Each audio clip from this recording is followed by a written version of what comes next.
Good afternoon, everyone. Welcome to New America. We'll get started, but certainly feel free to go out for any additional sandwiches or drinks as you please. My name is Michael Calabrese. I direct the Wireless Future Project here at New America, which is part of our Open Technology Institute. And of course, we focus on our wireless future, and particularly on encouraging more efficient use of the airwaves, more unlicensed spectrum, Wi-Fi, and so on. And actually, as we approach a 5G world, all connecting everything else, including cars, is becoming increasingly relevant.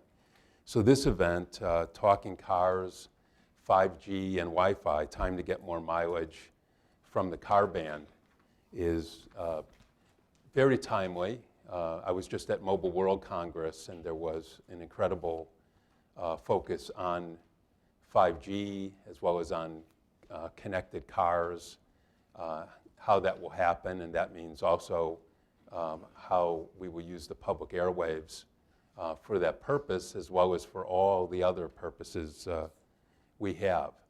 So as the invitation indicated, the Obama administration's proposal to mandate vehicle-to-vehicle communication system, a particular type of one in all new vehicles, which would go in effect over the next 15 to 20 years, is reportedly on life support at the far more deregulatory Trump Department of Transportation. The notice of rulemaking has been essentially put in a limbo status, and the conventional wisdom right now is that the new administration has no appetite for a $100 billion mandate for talking cars. And I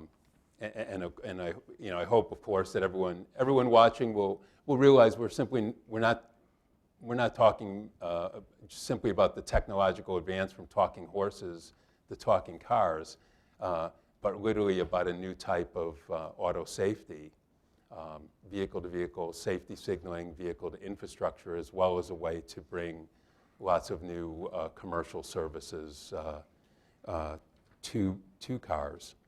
But part of that debate has also been between the which you might call the high-tech sector broadly, and the auto industry that focuses on access to the increasingly valuable but still vacant spectrum that was set aside back in 1999 for intelligent transportation services. And just a couple of years after that, the FCC actually put in a channel plan and designated that dedicated short-range communication, DSRC, would be the technology to do, to use in this band, and that's what the DOT was proposing to mandate. And although V2V safety signaling, DSRC, will use only a portion of this this upper 5 gigahertz band, DOT's indecision has now stalled the Federal Communications Commission's proposal to pave the road for super-fast Wi-Fi by allowing unlicensed devices to share the large but still unused ITS band. So today's event will really kind of touch on both ends of that. It's the new safety technology. What is the trajectory of new auto safety technology, particularly using communications? But then how much spectrum, how much of the airwaves does it need, and is there room for Wi-Fi, which is filling up the adjacent band and is necessary for more ubiquitous, affordable mobile device use that you all are so fond of. So with that, we're going to first have Roger Lanctot, who is Director of Automotive Connected Mobility at Strategy Analytics, is going to do a lead-off presentation to give us background on this, kind of where we are, because there's been some recent developments with cellular V2X, cellular vehicle to everything as a potential substitute for DSRC, that's a very important development that really potentially changes the debate. So Roger's going to give us an introductory presentation, and then the rest of the panel will come up, and Tara Jeffries, who is the tech and telecom reporter for Bloomberg Law, will guide us in a discussion about where we go from here. So, and then after that interactive discussion, we'll open it to the audience. So please be thinking about what questions this all raises in your mind. And at the end, we'll have some time for audience Q&A. Certainly at that point, tell us who you are, who you're with, and make your question or comment. We really invite audience participation. So with that, I will, and you should have bios for everyone, so we're not going to spend a lot of time on long introductions. But again, Roger is Director of Automotive Connected Mobility at Strategy Analytics, a real expert in this field. Roger?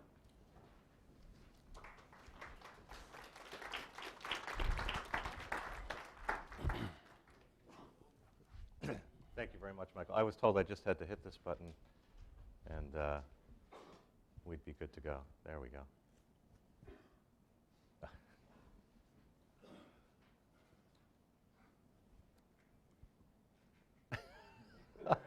All right, I'll let the mystery cursor advance the slides, maybe. Should I keep trying here? Yeah, that's not working. The left button?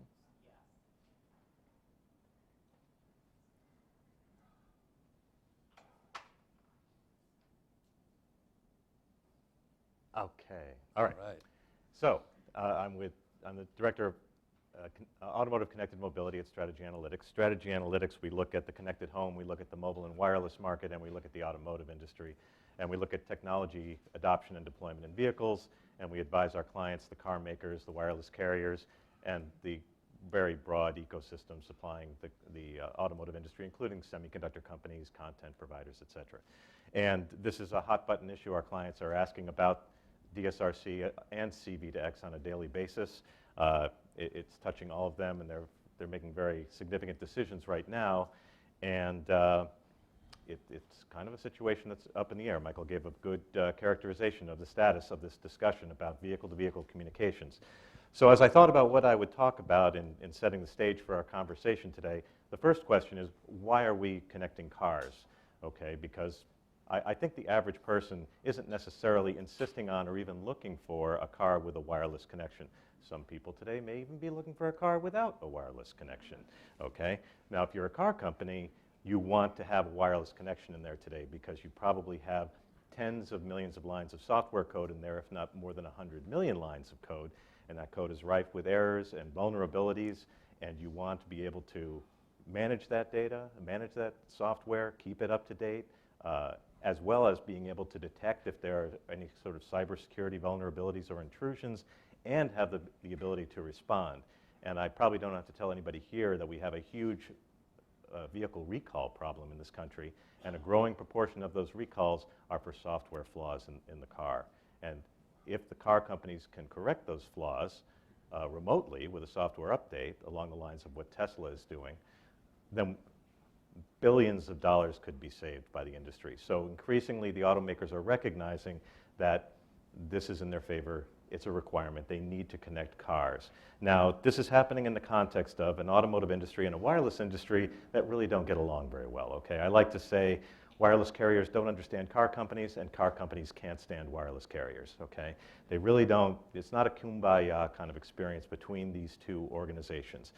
And so, because there's a lot of cost if you're going to put a connection in the car, a lot of liability, and a lot of issues that are unclear value propositions to the consumer, especially in this age of the smartphone.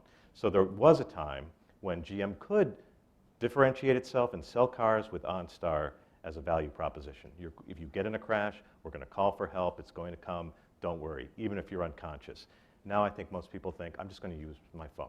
So that OnStar capability never became a requirement across all the other car companies. other competing car companies did not follow GM. Only a handful did. At the time, they actually licensed the technology, and then they changed their mind and pulled the licenses back. Interestingly, in a month or two, Europe will implement an e-call mandate, which will require all new type-approved vehicles to have an OnStar-like function built in. So that's just new type-approved cars, and it's OnStar for all cars, basically, in Europe. So we're going in different directions. But just to give you an idea, a large volume of cars are going out of dealer lots with a wireless connection. This is just the subscription, so many of them are leaving lots without that device being provisioned, and many of them are sort of inert on the road. We have a lot of zombie cars that have wireless connections that are not activated. The free period has expired, and people have not renewed. So we really haven't sold this value proposition to the consumer quite yet, but it is becoming almost a standard. Why are we connecting cars to each other? So just as a wireless connection in the car, a regular cellular connection, isn't an obvious value proposition, why does my car have to talk to the other cars along the road? Why is that happening? And I think the analogy to a inter-vehicle communication would be Waze, okay? So, and that's just based on the smartphone. So most people, I think, would look at this vehicle-to-vehicle communication conversation and say, well, I've got Waze. I'm already communicating with the other drivers. It's going to the server and coming back, and the data's being aggregated and interpreted. It's a great help for my navigation. But what we're talking about today is collision avoidance. So that is a direct communication with cars to help them avoid running into one another. So cars notifying all surrounding vehicles of their position in real time, 10 times, I think it's 8 times a second.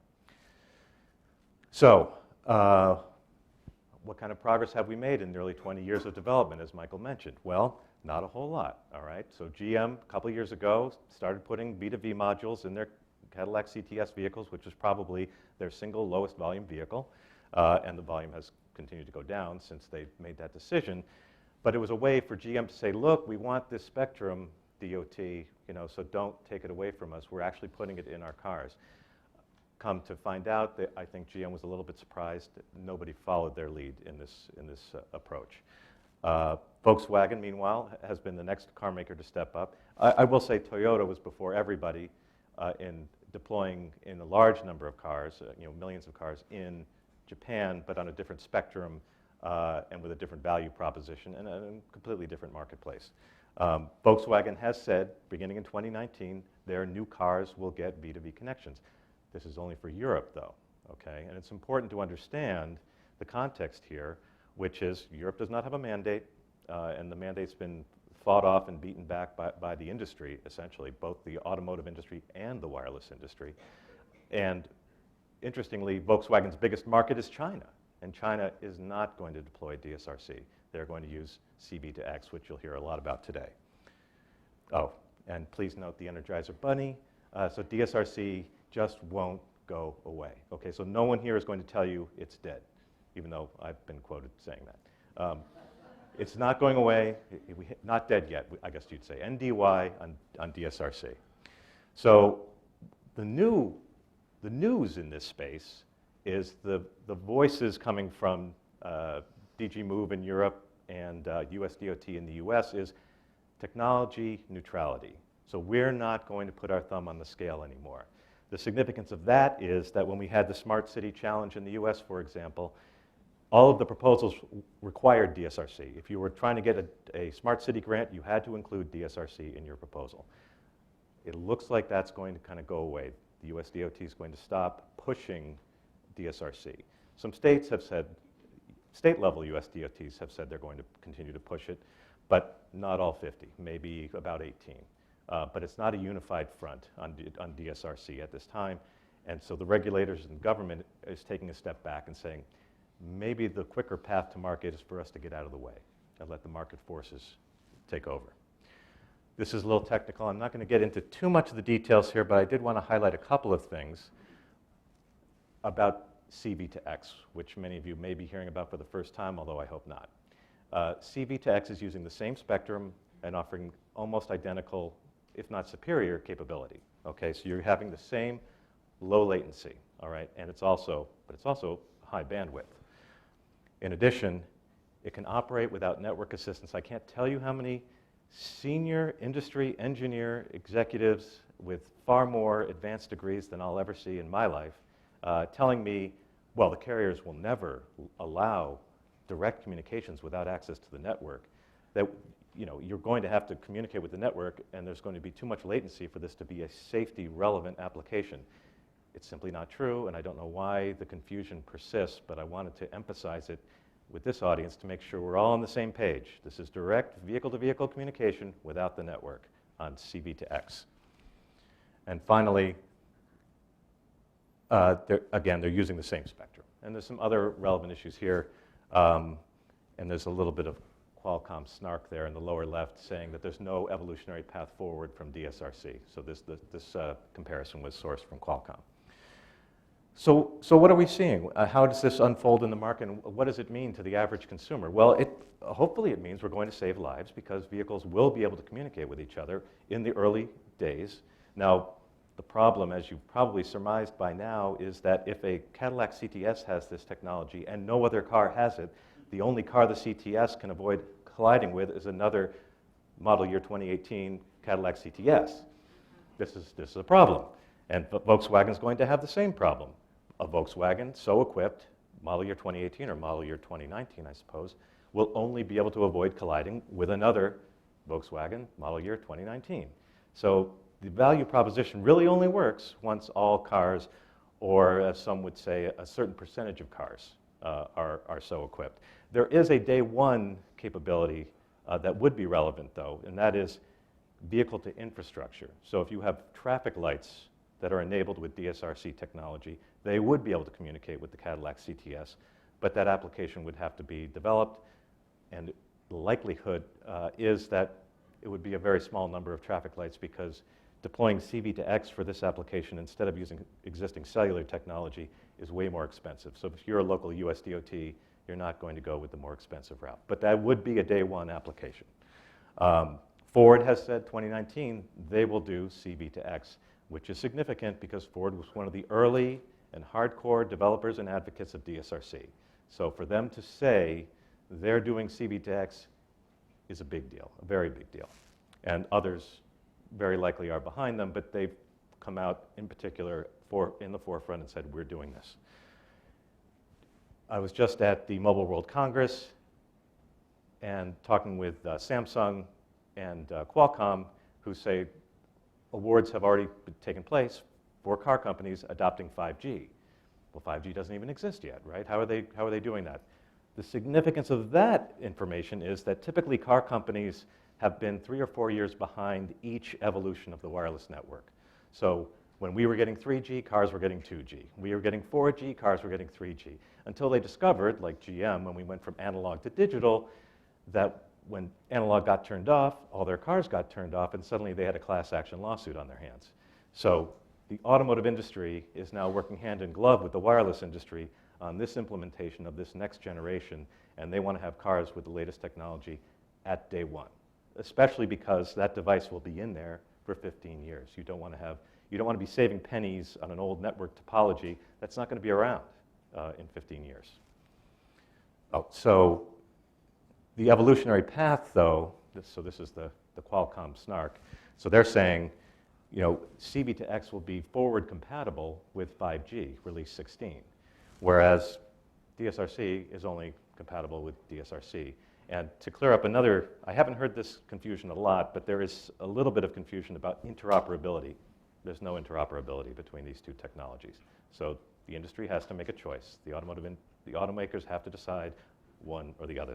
They won't communicate with each other, but C-V2X, if implemented now, will work on a 5G network in the future. And you'll have capability with this kind of technology for edge computing and much more sophisticated vehicle connectivity solutions around traffic and other value propositions that are taking advantage of the network, as well as working where there is no network. So the key is, I just want to double down on this message, the PC5 interface that allows that direct communication between vehicles or between vehicles and infrastructure which is not present in our current wireless network, but will be available in a network that's been evolved to CV2X and eventually 5G. And so we have many issues to talk about today, and I just put some of them here, but this is not a comprehensive list. So the outlook for the mandate in the US, functional equivalence between the two technologies, wider spectrum allocation implications, business model, cost, consumer acceptance. So these are the issues we'll be discussing today, and that's my table setting contribution. Michael? Thank you, Roger.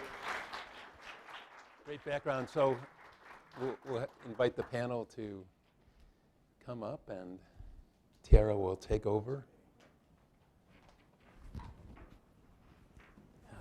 Yes, you must be over there. Thank you all, panelists, for joining the conversation. I'm just going to briefly introduce each person and let them give their own introduction of what they're working on and where they are on this topic. We've got Michael Calabrese, Director of the Wireless Future Project here at New America's OTI. We have got Mark Scribner with the Competitive Enterprise Institute. He's a Senior Fellow. We have got Mary Brown with Cisco, Senior Director of Government Affairs. We've got Danielle Piñeres with NCTA, the Internet and Television Association. She's Vice President and Associate General Counsel with them. And finally, we've got Roger, who has just generously given us a great backgrounder on the subject. So, Michael, I'll start with you. Okay. Thanks, Tara, for doing this. And you know, as Roger said, it's looking increasingly unlikely that there will be a mandate for DSRC as the specific technology, or really any mandate for vehicle-to-vehicle safety signaling. And particularly if there's no mandate, the FCC should use the opportunity to take an immediate fresh look at the highest and best use of this fairly large and now increasingly valuable band of spectrum, which lays empty. Because, you know, and this should be fairly obvious, quite a bit has changed since 1999 when it was first allocated. And I'll mention a few of those. First, there is a revolutionary new auto safety technology to avoid most serious accidents. It's just not radio communications technology. As automakers develop automated vehicles, they are already incorporating and rapidly improving sophisticated crash avoidance technologies that include radar, LiDAR, automatic braking, ultrasonic sensing, and onboard sensors such as drowsiness detection. NHTSA itself said V2V signaling won't be proven or effective for 15 to 20 years or longer, even if it's mandated, because it takes at least 15 years for the entire vehicle fleet in the United States to turn over. And by then, we'll be living in a very different transportation world. Second, cars will be connected, just not by DSRC. So even if DSRC was mandated for vehicle-to-vehicle signaling, soon all new cars will be connected to the general purpose mobile networks for all kinds of other purposes. That should make V2X safety more cost-effective if it's simply part of the general purpose network rather than being a standalone proprietary DSRC network. But it also means the band can be reorganized to maximize the public interest, since this would be starting afresh.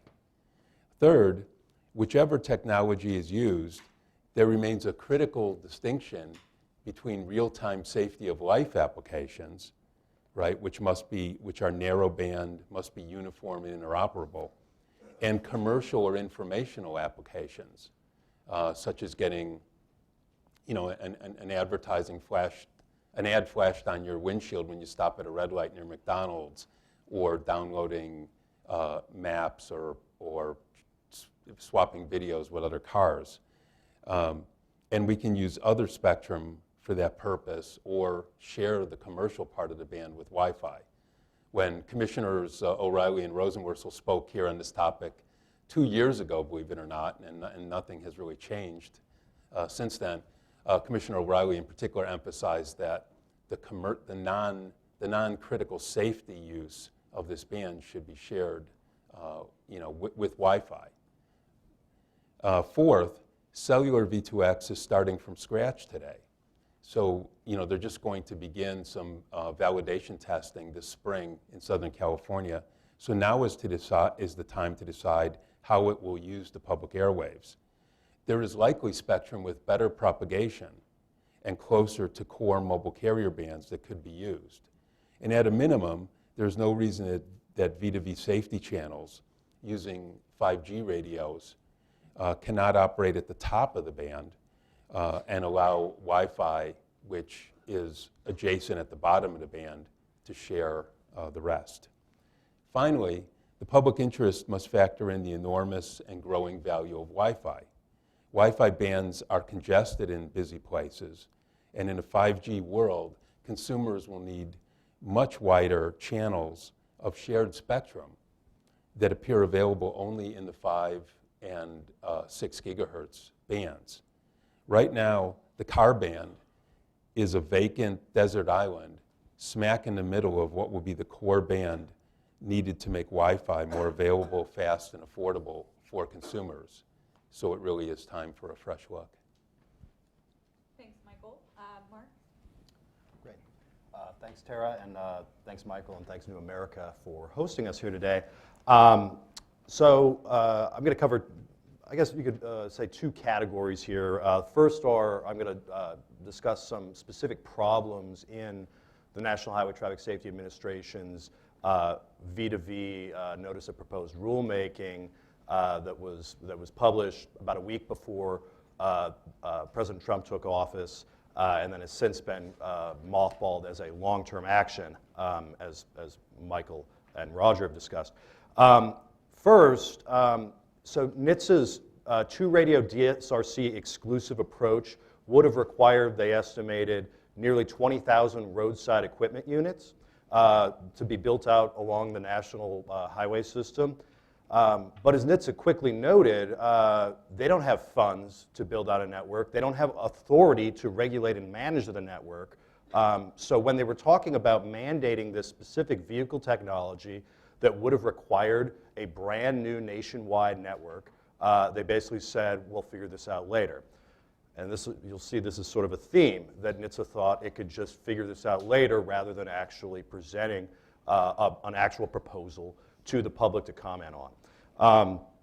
Big one here, and this likely would have resulted in litigation if NHTSA had decided to continue forward with the NPRM, but they left a large, glaring, bracketed hole where the regulatory text discussing the secure credential management system. So obviously we were going to encrypt the basic safety messages that would be transmitted between the cars, and also you would have to have a way to replenish security certificates over time.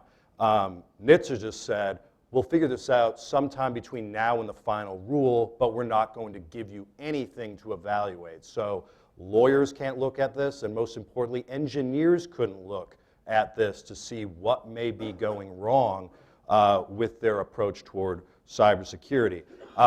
So to avoid litigation, and this would have derailed their proposed rollout, they likely would have needed to issue a supplemental notice of proposed rulemaking and opened up another comment period so commenters could evaluate that cybersecurity text that was omitted from the proposal. Another problem, NHTSA also noted that it likely doesn't have the authority to mandate that users accept critical updates or the replenishment of the security certificates. So what that would mean is that if a user refuses critical updates, the V2V device just becomes inoperative. It's no longer receiving or broadcasting. Now they said they could have tried to mitigate that, this kind of thing with not including an off switch, but also installing a telltale, a light or a chime that would prod users, annoy users into accepting these wireless updates. But another problem, since they can't mandate that users accept these updates, the privacy conscious or even just the apathetic, I like to call this the apathy rate that was not considered in the NPRM. But given that we have about 10% of cars on the road today that display a check engine telltale, now, so that's mostly people who just don't care, and they've taken the meaning of that telltale to not be worth very much in terms of their safety or the operation of their vehicle. But if you have privacy-conscious people who may be hostile, actively hostile to this forced connectivity, all they would have to do is refuse updates, and then the device on their vehicle becomes inoperative. So the problem is easily solved. You just don't do anything. And then finally, on these sort of the deficiencies, and really sort of as what Michael was saying, the Trump administration has staked out a deregulatory approach. Executive Order 13771, which is the 2 out, 1 in order, also requires cost neutrality. And given that the regulatory impact analysis that was published along with this proposed rule estimated a $5 billion annual cost and a $108 billion total cost by 2060, that would give the Trump DOT a lot less maneuverability in pursuing other goals. If they were going to add this gigantic new cost, would have been by far the most costly auto safety regulation in a number of years. So I think part of it is practical, because if they were to continue pursuing this, we would have they would have an issue in pursuing the things that are their priorities as well. So it would limit their flexibility. And then quickly, and I hope to touch on this more, but automated vehicle developers, and many of the leading ones, such as Waymo, formerly the Google self-driving car project, Tesla, Mercedes-Benz, BMW, all weighed in and were strongly negative of this V2V proposal. And I think from the perspective of an automated vehicle, when they were looking at this, and remember, this is only hazard warnings. This is going to alert the driver of an imminent hazard. It's not going to actively intervene to stop a crash like automatic emergency braking would. So the best case scenario for automated vehicle developers, self-driving car developers, would be, well, they have to install this useless device that may display some annoying telltales that riders in their vehicles can't respond to. So you might, if you're in a full self-driving vehicle and you receive this alert, well, you might realize that a car is about to hit you, but you can't do anything about it. So you'll be terrified going into a crash. But the worst case scenario that they repeatedly weighed in on this in the comment period was, well, if they didn't resolve the cybersecurity issues, what happens if there is some sort of a link between the V2V device and the technology, the automated technology that's directing the core vehicle functions? What if we somehow have a malicious attack on that? Their point is that without any additional information from the federal government, all they were doing was increasing the number of attack vectors, and there's really no point of increasing the attack surface if you're trying to promote safety when you're then also cutting against another, I think, far more promising safety technology.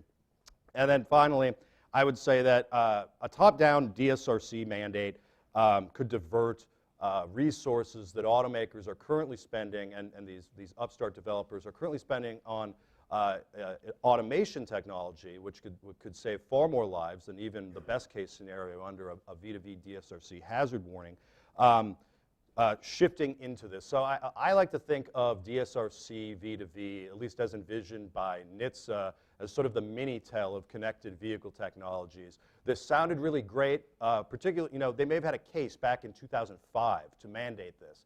But I think the time has long passed, and we're going to see with C-V2X and then 5G far more promising connected vehicle technologies. So that I'll let Mary go. Before I hear Mary's top line thoughts, I just want to mention I'd love to return to this idea of consumers having to update the system, and I just imagine some government entity forcing people to update their iPhones. I mean, the country would collapse, right? Nobody does those on time. So I'd like to return to that, and just in the check engine light in people's cars. How often do we all, ignore those? Probably too often. So, love to return to that. Mary, let's hear from you. Thanks, Tara, and thanks to New America for having me today. First, why is Cisco Systems here sitting in front of you? And I think it's because everyone involved in this debate is either a customer or a partner, and we are trying to figure out what is going to happen. This is one of the oddest issues I have worked on in my 35-year career in public policy. 2 decades ago, the Department of Transportation had the bright idea that you could take radio technologies and you could introduce them into the transportation sector to generate efficiencies, make us more safe, and probably render some environmental benefits to boot.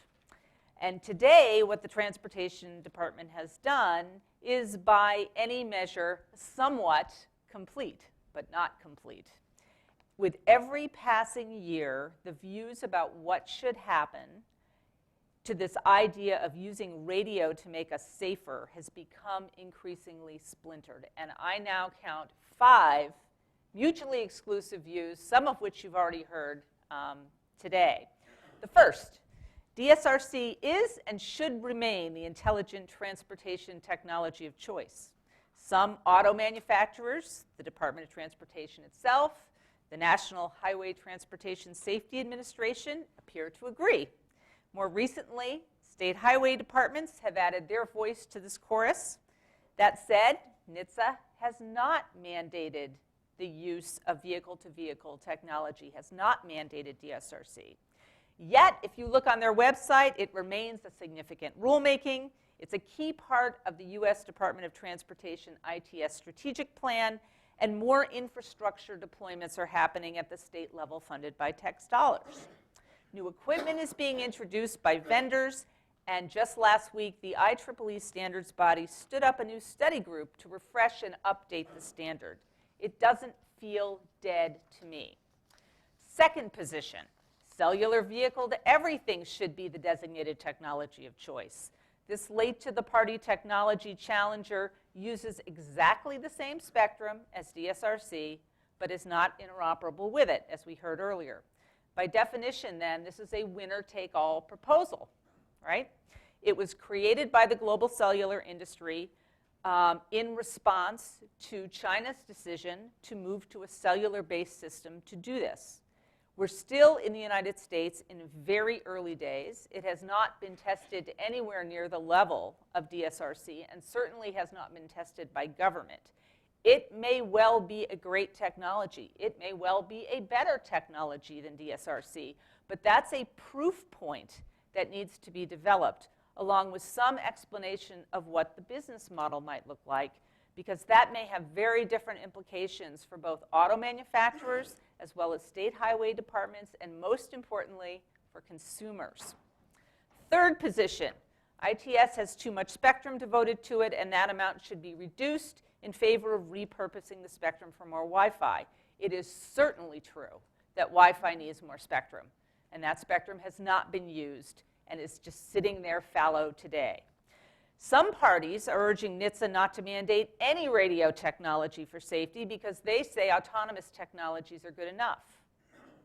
My own view on that, based on the engineering studies I've seen, is that whatever radio technology you talk about, DSRC or a cellular-based system, both of them see beyond autonomous technologies and would give the car more information to help keep the passengers in that vehicle safe. And I think the auto manufacturers would contemplate whatever system that is that's ultimately comes into use, that information would be integrated into the autonomous systems. It would become another data input. And lastly, others argue, leave the radio solution to the market. But what's less clear is how would the market resolve the very real network effects problem. Namely, we all have to be on the same or interoperable radio technology to obtain the benefits. Splintering is never good for public policy decision making. Ideally, you want to bring parties together.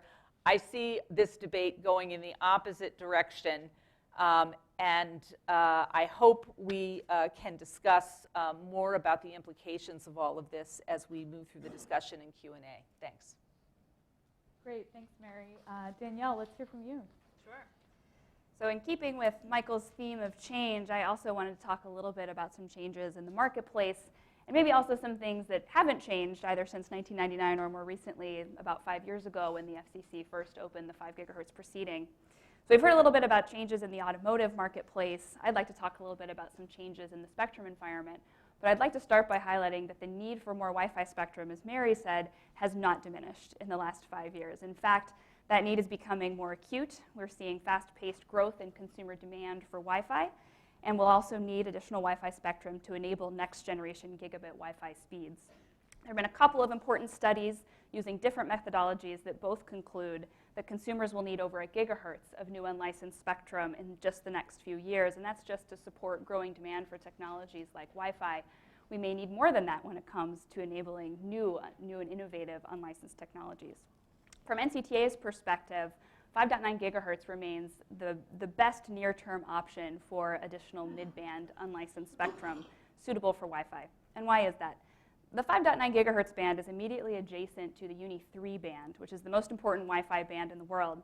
And by opening this band to Wi-Fi, we think that manufacturers will experience important economies of scale, and providers will be able to bring more broadband to the market more quickly.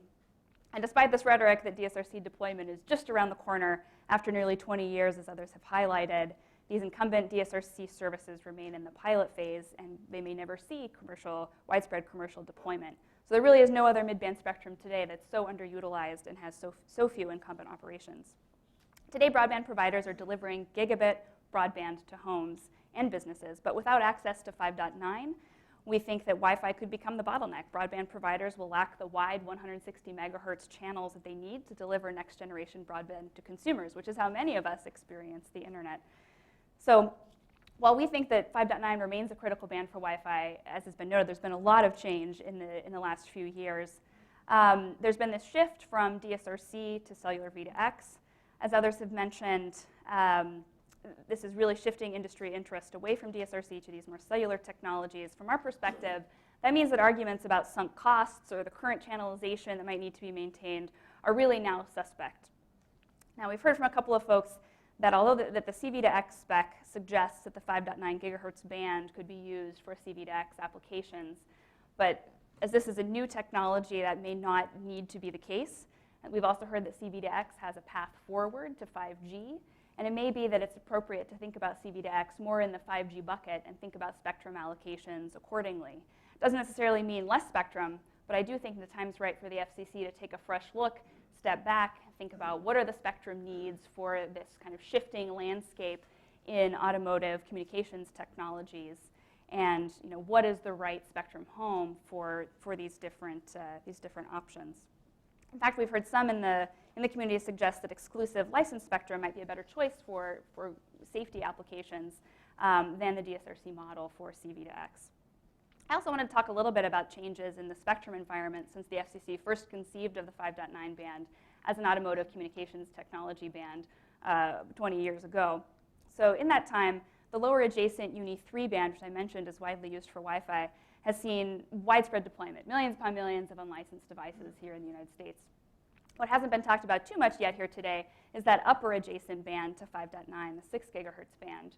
Right now, immediately adjacent to DSRC, there are high-powered fixed links, there are satellite communication systems, and the FCC has said, has opened a proceeding, a notice of inquiry, to look at authorizing unlicensed use of that adjacent 6 gigahertz spectrum. So as Michael mentioned, it may no longer be appropriate to have sort of an island of auto safety. That might not be a good engineering choice to have an automotive safety band there. It may be time for the FCC to just simply take a step back, take a fresh look. And so NCTA proposes that the FCC issue a further notice of proposed rulemaking that would propose to designate the full 5.9 gigahertz spectrum for unlicensed use to help meet that growing demand for Wi-Fi, and then so you can comment on what the spectrum needs are for the automotive applications that have changed in nature since 1999 and even in the last 5 years, and to examine whether there might be other more suitable spectrum for those automotive communications technologies. Thanks, Danielle. Roger, I'll go to you next.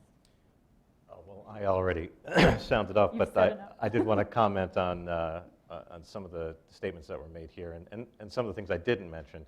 So I did want to highlight what Michael was saying about the fact that there are a lot of technologies that have entered into the market since the conversation about DSRC started. So cameras in particular more or less did not exist on cars as a safety tool, and radar was in very early stages and certainly too expensive in most cases, and we certainly weren't hearing a lot about LiDAR, whereas in the industry I can tell you right now we've gone from 1 LiDAR provider to 50 LiDAR providers, and I don't have to tell you what that means for scalability, cost reduction, and the delivery of that technology to vehicles to enhance driving safety, dare I say, without any wireless connection on the car.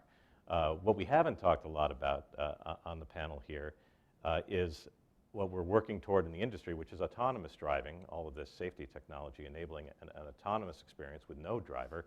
And 5G is very likely to play a major role in that. What some of you may have seen in some of your newspapers today or in recent weeks and months is the need for remote control of the vehicle, okay? Now, we've seen hackers do that, but now it may become not only an SAE standard, which is being defined for yet another level of autonomy, remote control, but a requirement. It may actually become a requirement that if the vehicle, something goes wrong, you want to have a fallback of some kind of remote control. Well, I can tell you the wireless connection 5G provides precisely the bandwidth and low latency you would need to do that, although companies are doing it today with LTE.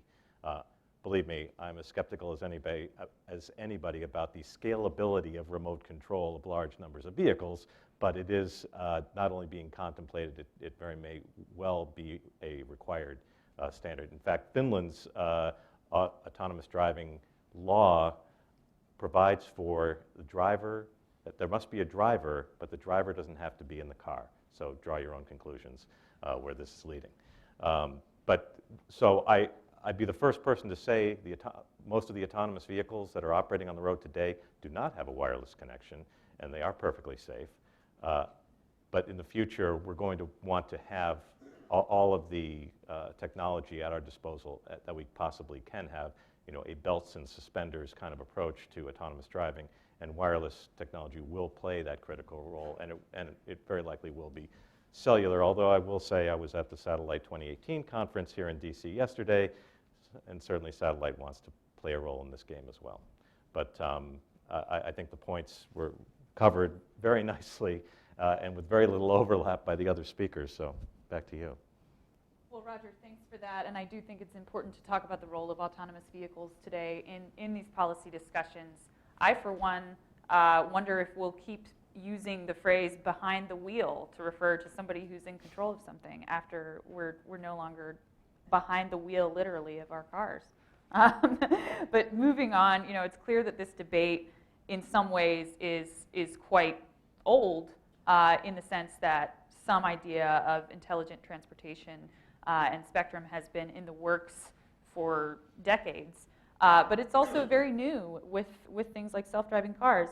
So I want to shift gears, pun partly intended, and ask Michael, should there be a mandate at all for vehicle-to-vehicle communications?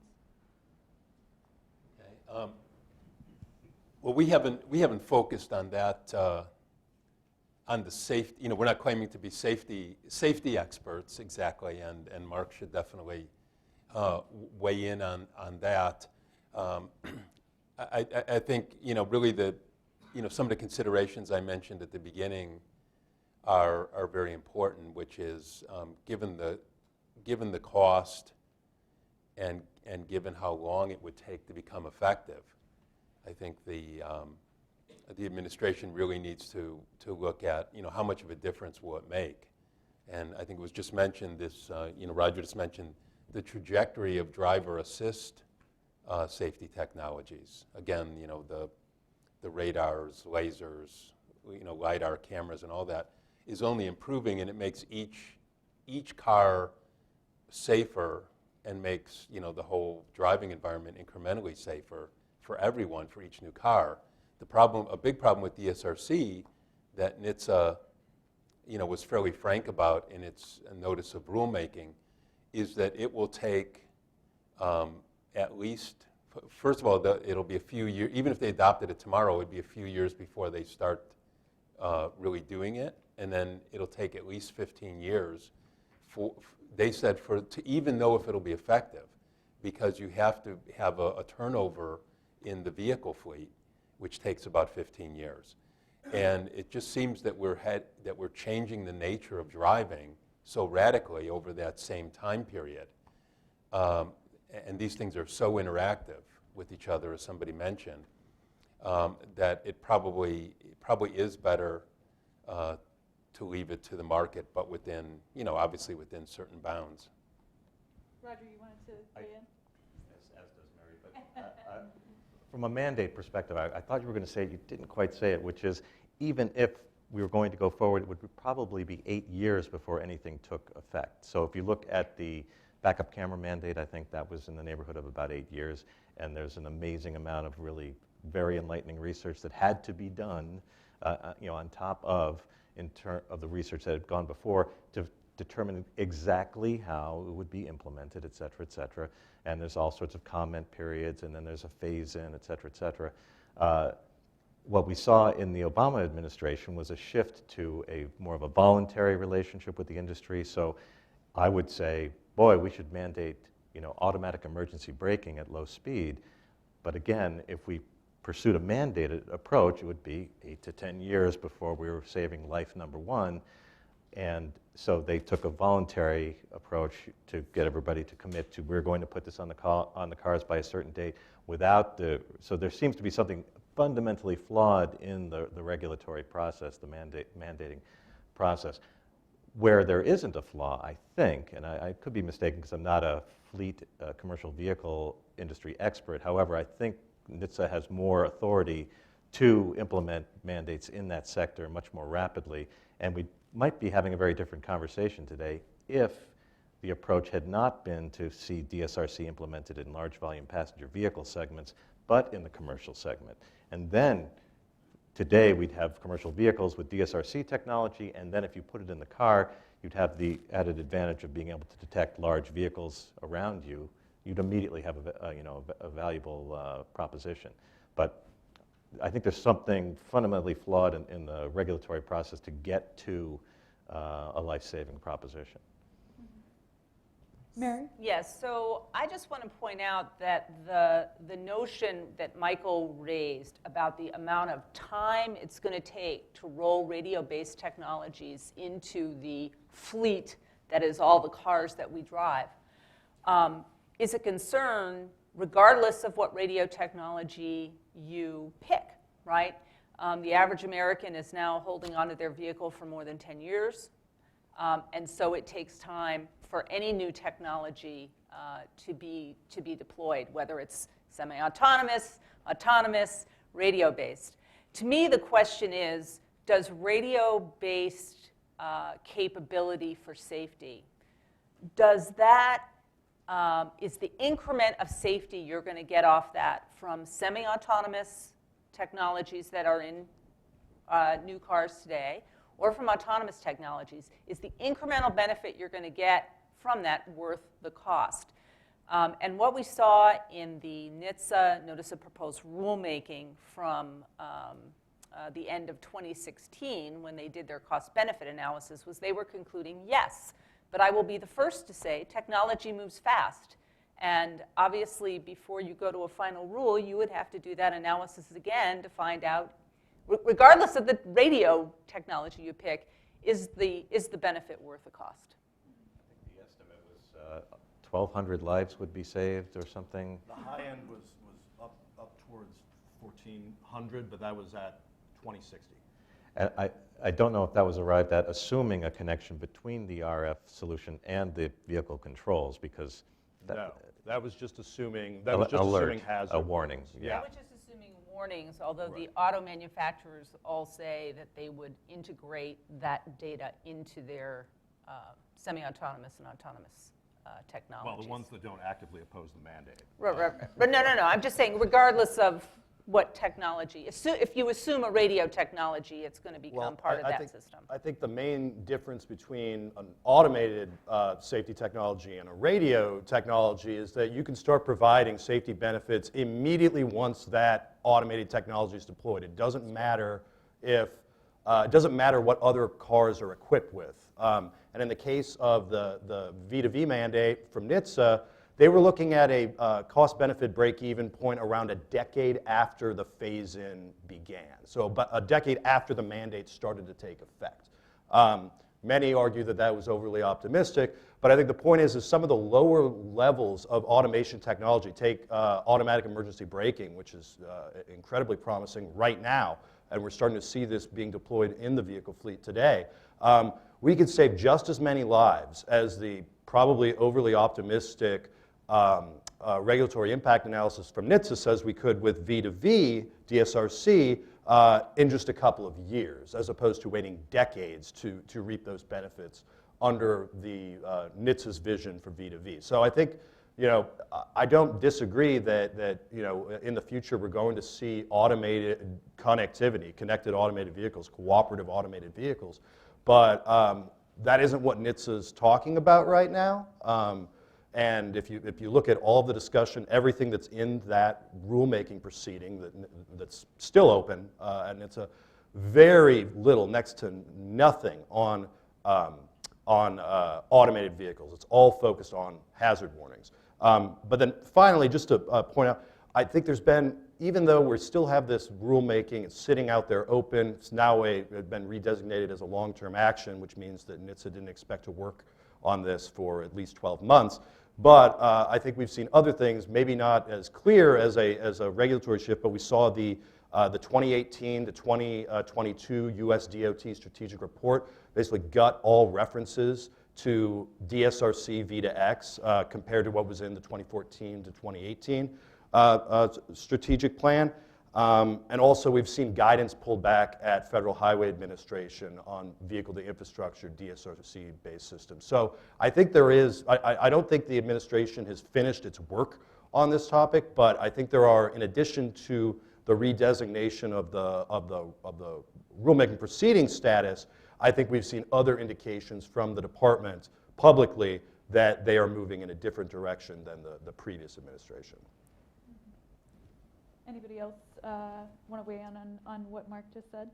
I might just add that from a sort of regulatory overhang perspective, with this proposed mandate still sort of out there, even though it's relegated to the back burner, I think that's really problematic for kind of everyone involved. I think it's problematic for the automotive sector as it sort of sorts out where it's headed with vehicle connectivity technologies. I think also it's problematic from sort of a political perspective and trying to permit the FCC to move forward here and to try to finally get to a place where, regardless of what the decision is, we get some more efficient use of that 5.9 gigahertz band that's lain fallow for far too long. I'm interested in the perspectives here on what we're fundamentally looking at, which I alluded to in my opening comments, which is that we're, for the first time, talking about using cellular for an active safety function in the vehicle, which is quite radical. Typically, the interaction with the cellular industry by the automakers has been for things like infotainment, automatic crash notification, sure, maybe vehicle diagnostics, but safety, that's a whole different group of guys who take a very dim view of the wireless industry generally. And I'm curious how the rest of the panelists think about that fundamental shift. Yeah, that's a great question, Roger. Mary, do you have any thoughts? Yeah, as I said in my opening, I think we're lacking a couple things. Obviously, we're lacking a NHTSA administrator who can clearly articulate which way is the wind blowing inside that agency, right? We don't have one. We don't have anybody sitting in the decision seat besides an acting person who in good faith is just pursuing the agenda she's been given. But on this question, I think there has been a complete lack of clarity around the business model of a cellular V2X system. Who would run it? Do the carriers want to accept the liability of being the providers of a vehicle-to-vehicle crash avoidance system? Would they prefer the auto manufacturers to take that liability? What would the business relationships be? From the perspective of how is the band used, to what end is the greater throughput of the CV2X system going to be used for data? What are the business relationships there? And I think we don't have clarity, and I'd be curious to know if anybody else has seen this. I haven't seen any clarity yet coming out of the carriers. They're all very interested in exploring the technology to see what the technology can do, which is good, right? But I haven't seen any clarity about how the business model actually works. The one thing I will say is with DSRC, there is a very clear business model, and it involves the consumer paying nothing once you buy the car. Once you buy the car with the radio in it, you don't pay anything anymore. So I think there's a consumer angle here, too, that needs to be clarified. Mary, you make a great point about the liability. I think that's kind of a running theme in 5G is that, once the network has every part of the consumer's life on it, who's liable when that device doesn't work or when something bad happens? I know Michael wanted to make a point. Yeah, I mean, one thing I mentioned in my opening was that the FCC commissioners who've been speaking out on this issue over the past couple years, Commissioners O'Reilly and Rosenworcel in particular, they've been emphasizing that there is a distinction between V2V or V2X as real-time safety. In other words, what you need for safety, which has to have very low latency. It has to be completely interoperable and available to everyone, or it's not going to work. Remember, this is a technology that's completely dependent on the network effect, on every car having this, and it all being, every car being able to talk the same language. And so there's a big distinction between that and all the other connected car applications that you might do, whether they, perhaps, using alternative, radios on the same chip. And what I've been hearing recently from mobile carriers is an acknowledgement of that distinction. It's a very important distinction. They're saying that, oh, look, the government is going to have to tell us, is going to have to say that there's that every car, for safety purposes, every car has to have, in other words, even if there's not a mandate, they'll still have to say that if you are going to have a safety signaling, that it must all be the same interface. It has to be interoperable. And they're saying that has to be a peer-to-peer communication. It's not going through so we're not talking, for safety, we're not talking about the way it works on your smartphone.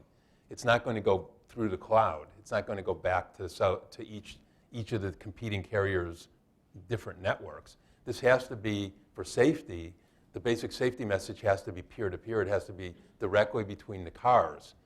And they are saying that can be the same, basically use the same sort of 5G new radio, but probably it's something the automakers just put in and it operates and nobody knows who's in charge of it yet. Whereas all the other things that you would do with cellular V2X will be things that that each individual carrier innovates around and competes on, and that will probably go back through their own networks for the most part. So it's really, in a sense, two different things. Michael, I wanted to follow up, and on safety, how much spectrum is needed? Well, it's not, needed and then also, required. So what NHTSA, Department of Transportation, has in their notice of rulemaking, which is now on the shelf, right? And this has been true from the beginning, the requirement that all vehicle-to-vehicle signaling must be on a dedicated single channel of 10 megahertz.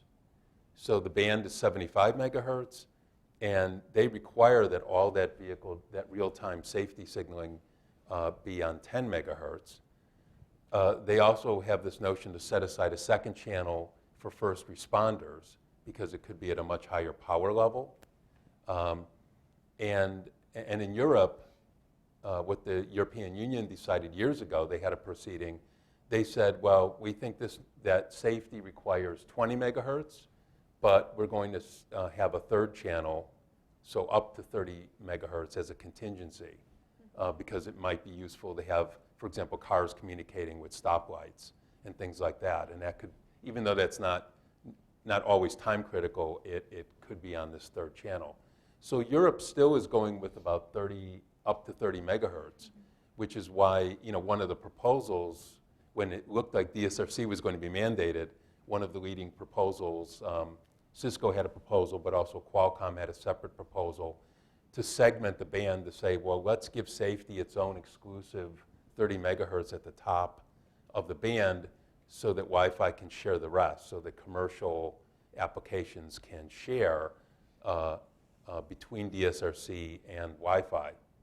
What the emergence of cellular V2X throws in this wild card, this new aspect of, well, can we still do it the same way? Should we still do it the same way? On the one hand, since CV2X is starting from scratch, it would be easy for them to use the top of the band for safety. But on the other hand, it's less clear how well they can coexist with Wi-Fi, or whether that even makes sense, because each of these mobile carriers will have their own 5G networks and their own separate spectrum. And how much control, I'm not clear exactly how much control NHTSA would have over the entire 75 megahertz in this situation, and how the pie is sort of divided up.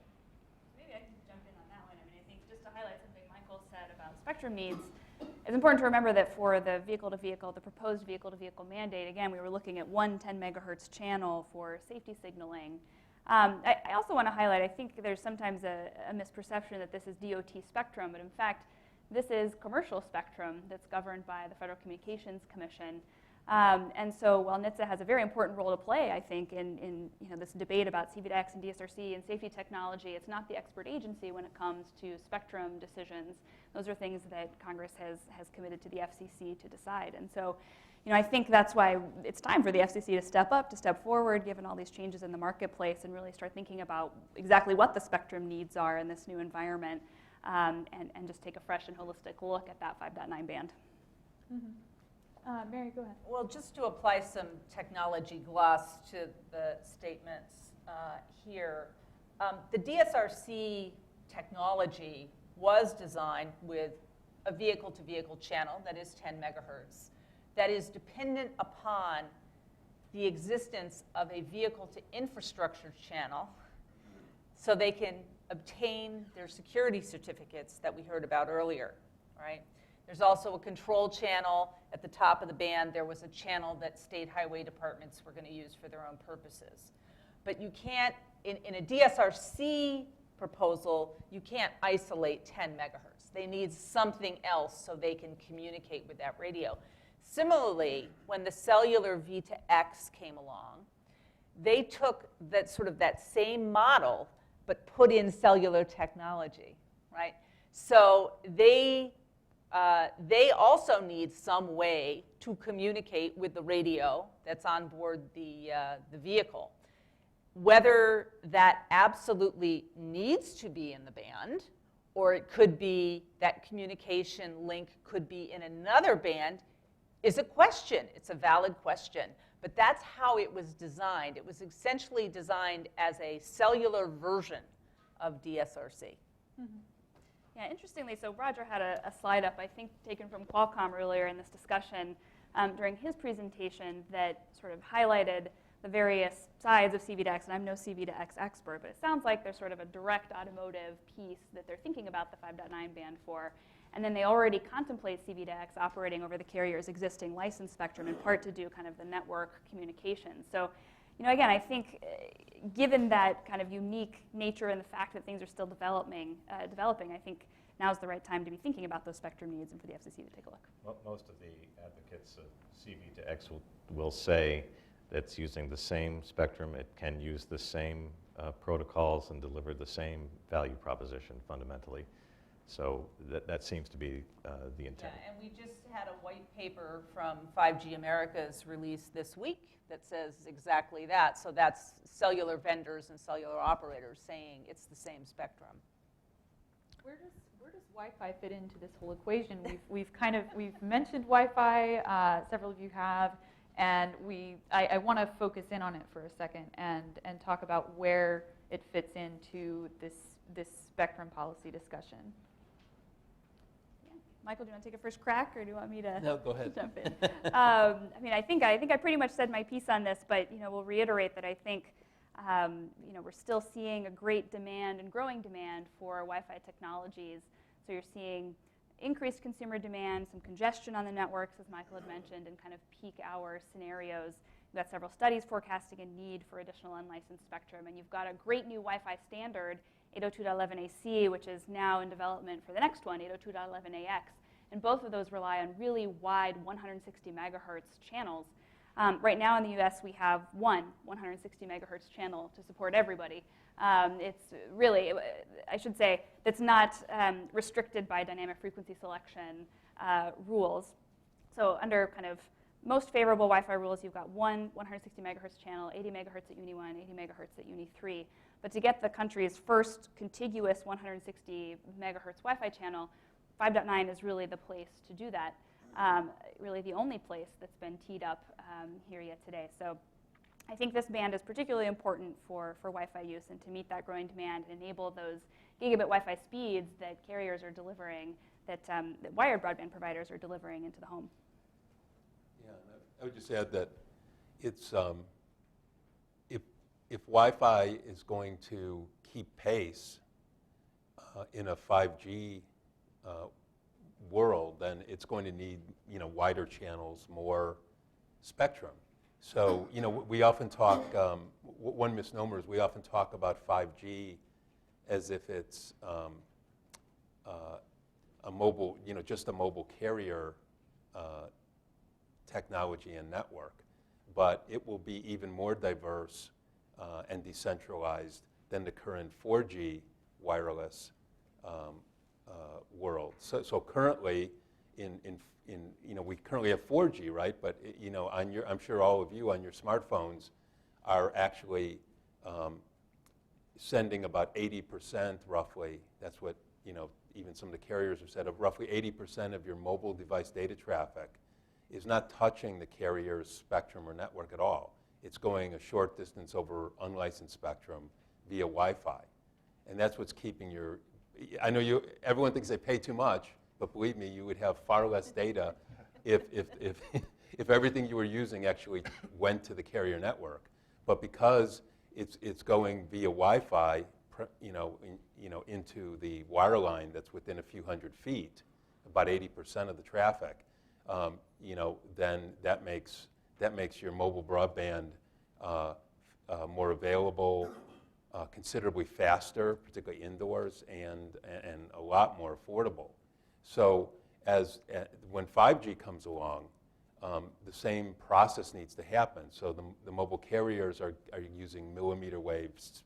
They're getting more spectrum to have wider channels for faster networks, and we'll all enjoy that, except that will be too expensive unless Wi-Fi can keep pace with that.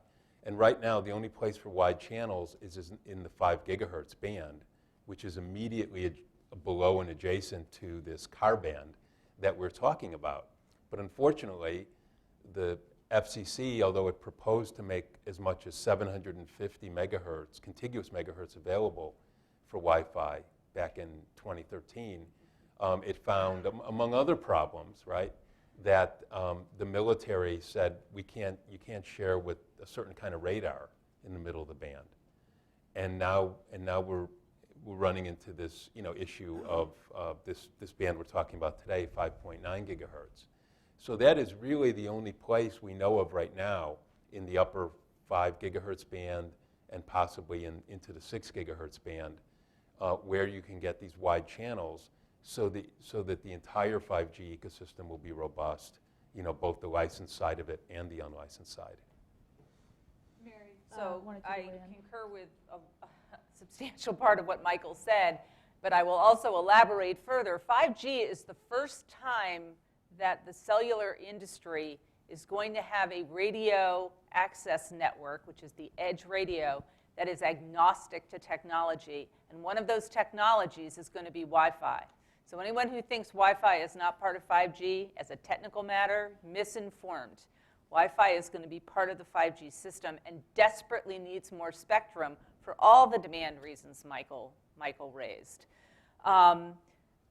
I personally, and many of us in the Wi-Fi industry, have become, it is painful to watch the 5.9 proceeding and the 5.9 activities not advance as quickly as we'd like, because that spectrum is sitting there largely unused. Cisco had a proposal some years ago when DSRC was the only horse in the race to try to share with DSRC. Now we're not even sure if DSRC will eventually end up prevailing, although it's certainly still, as I said, sitting in the incumbent's chair. But it is painful to watch, and I think, at least at Cisco, we are spending far more of our time, energy, and mind share on opening up spectrum at 6 gigahertz because we don't see a way to move the 5.9 along toward any kind of resolution, whether it be DSRC, whether it be cellular V2X, how much spectrum will it need? There just doesn't seem to be any way to move that forward. So I should say that I hope that we're more optimistic. I think we're still hopeful that we can move forward on 5.9. It is painful to see it sitting there so underutilized. And I think from NCTA's perspective, I think 6 gigahertz is really interesting. We have some incumbent satellite, our members have incumbent satellite links there, which is maybe a discussion, coexistence there might be a discussion for another panel. But certainly we're hopeful that unlicensed will find a way to share in those 6 gigahertz frequencies as well. I think that they don't, why aren't we saying 6 gigahertz is the best near-term option for Wi-Fi? Why is that still 5.9? I think one reason is that the proceeding just isn't as advanced yet. I mean, the FCC kicked this off with an NOI last summer, but we've got 5 years of record developed on 5.9. I'm not willing to give up on it yet. In addition, I think there may be, obviously technical rules are yet to be worked out, but there may be some restrictions in 6 gigahertz that might not be present in 5.9 in terms of Wi-Fi's ability to operate. So, hopefully optimistic about 6 gigahertz provided incumbents can be protected, but still believe 5.9 is the best near-term option. This is why this is a little bit of an awkward conversation to be taking place within NHTSA. So I'm frankly getting an education on the Wi-Fi side of this issue. So what we're left with is it's not a rational discussion. Usually it becomes emotional, political, religious, and then it comes to we've spent $700 million on this technology. We've come this far, which takes it completely beyond a business model discussion, as Mary's trying to bring it back to, and the real technical issues that are at stake and implications that touch everybody, not just car drivers. So this is what everybody has just heard is the untold story of this debate, which is what the Wi-Fi piece is all about. Well, I'm certainly glad we could shed some light on an untold story. Should we move to Q&A, or we're running a bit short on time? Yeah, that makes sense. Any final thoughts quickly from anyone before we come back for final thoughts if we run out of questions. Let's go right Yeah. to We should questions. probably see. Yeah. Sir? Hi, my name is Matt Hardison. I'm a transportation consultant. I've enjoyed the conversation so far, but I wanted to ask something because it seems like the conversation has gravitated toward argument for freeing up bandwidth, and we've lost sight of the rationale for DSRC. And I thought the conversation was going to be about DSRC versus cellular V2X. I think it's a good conversation to have. And cellular V2X seems very promising as a substitute for DSRC. Thank you. Okay. This doesn't seem to be on. All right, so my point was simply, wouldn't it be helpful first to establish if we ought to be moving toward the objectives of DSRC, whether it be with DSRC or cellular V2X, and then discuss bandwidth second? Well, I think a main problem that we have right now is that what Danielle referred to earlier is that we have this regulatory overhang at NHTSA that not only is presenting this regulatory uncertainty in the automotive industry over what kind of connected vehicle technology is going to be used, but also it is having negative impacts over at the FCC and on the wireless industry and the equipment manufacturers. So until DOT really gets its act together, and I think it's moving in a good direction, at least from my perspective, but until it chooses a path and does so clearly, all of this other stuff is still going to be left unresolved, and it should be resolved. So I think the logical order of resolution is the one you suggested, which we ought to figure out what do we need to do about safety first, and then figure out the spectrum consequences. I completely agree with that. One of the issues with cellular V2X, as I said, it's still early days. There was a recent announcement by Ford and Qualcomm and some other players that they were going to set up a test bed in California. I certainly hope they share the data off that so people can begin to see, is this technology living up to the marketing hype that we've been hearing about for 6 months or a year? That would be helpful.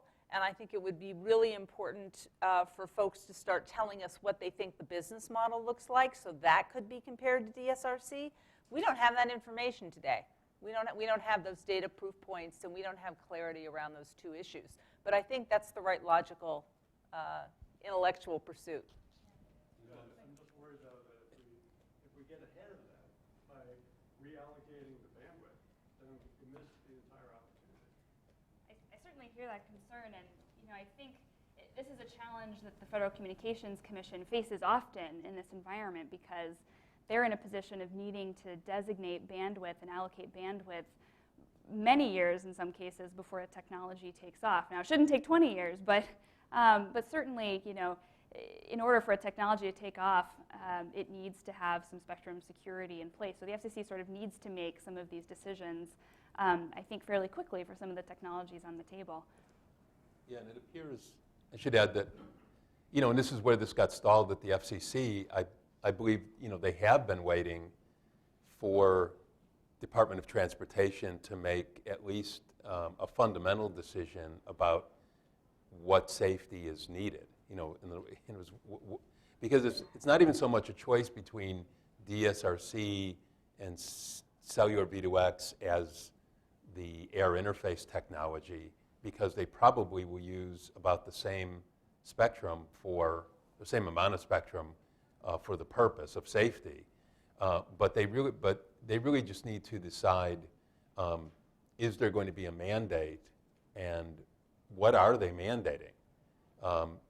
So already in Europe, as I mentioned earlier, they've decided that 30 megahertz is about as much as would ultimately be needed for the safety side of this, and if they could at least make a decision like that. Then that would, I think, allow the FCC to have more confidence in allowing sharing of the other spectrum that might be for non-real-time safety applications. Certainly a lot of open questions. And speaking of which, any more from the audience? No? Okay, well, thank you. Oh, go ahead. You have time for one more. Hi, my name is Jack Rapansky, unaffiliated. On the safety angle, what do the insurance companies think of all this? Do they see this as something that's going to be a really big deal for them, or they just not see it as a big deal at all? Well, the insurance companies are still trying to figure out whether blind spot detection or lane departure warning are, reducing claims. I think they may have just recently come to the conclusion that is the case. The insurance industry moves very slowly, and they focus on history, so they don't forecast the efficacy of different safety technologies. So as far as Tesla was concerned, for example, you weren't paying a fortune because they were taking some risks, because the underwriting was based on historical data. So the insurance industry will be very careful and slow. to react. Yeah, I don't actually think the insurance industry is really going to play in this debate. You already see the car manufacturers competing on safety, right? Volvo's famous goal, get to 0 fatalities by whatever year it was. And they're all trying to move in that direction. So I think the auto industry itself is trying in various ways, all in good faith, to try to eliminate fatalities and reduce accidents as a whole by whatever technology means they think is best. Where I've heard insurers express interest about this, it's related to how this may eventually interact with automated technology. Insurers have been very engaged on that because not only does it have far more dramatic implications for crash numbers that, when compared to V2V DSRC hazard warnings, it also has the potential to upend their business models, shifting more liability toward manufacturers and away from the end users if the end user is no longer actually directing the vehicle in traffic. So where they talk about this, they would obviously they're concerned about cybersecurity aspects, but as it relates to automated technology, they're less interested in it as hazard warnings. I think we have time for one more very, very quick one. Ma'am? Thanks.